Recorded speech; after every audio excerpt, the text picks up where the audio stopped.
다시 정리하자면은 증상이라는 거는 한 번 생기면은 자꾸 재발하기 때문에, 그리고 또 합병증이 생기기 때문에 그런 경우는 수술을 해야 된다. 또 증상이 없는 경우도 수술해야 되는 경우가 있어요.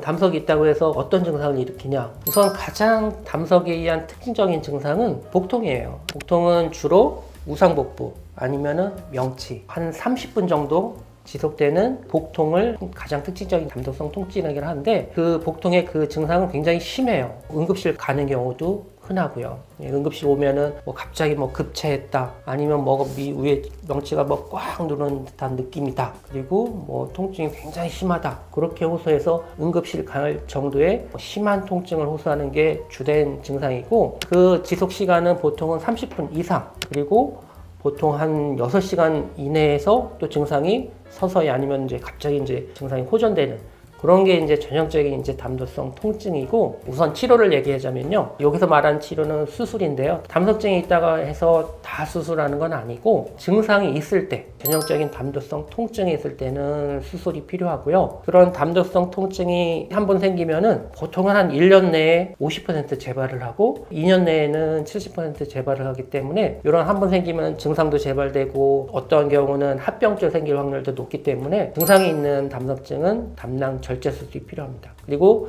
무증상인 경우는 우선은 관찰을 하고요. 그리고 걱정할 거는 담석증이 굉장히 요즘은 흔해져 가지고서 그럼 담석증이 있으면 다 수술해야 되는지 걱정하시는데, 보통 담석증이 100명이라면은 그 중에 한 20% 정도만 증상으로 가고, 담석증을 가지고 있는데 증상이 없으면 그럼 앞으로 계속 없냐? 그렇지는 않고요. 보통 1년에 1% 혹은 2%에서 증상이 생길 확률이 생깁니다. 다시 정리하자면은 증상이라는 거는 한 번 생기면은 자꾸 재발하기 때문에, 그리고 또 합병증이 생기기 때문에 그런 경우는 수술을 해야 된다. 또 증상이 없는 경우도 수술해야 되는 경우가 있어요.